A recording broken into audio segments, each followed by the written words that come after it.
السماوات والأرض يخلق ما يشاء يخلق ما يشاء يهب لمن يشاء إناثا ويهب لمن يشاء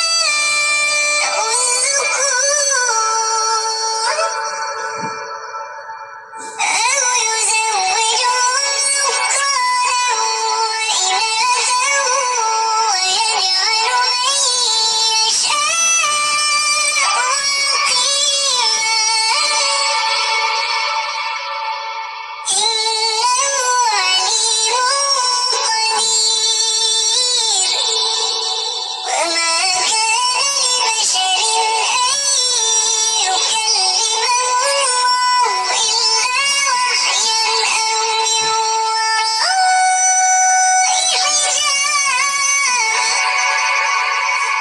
أو من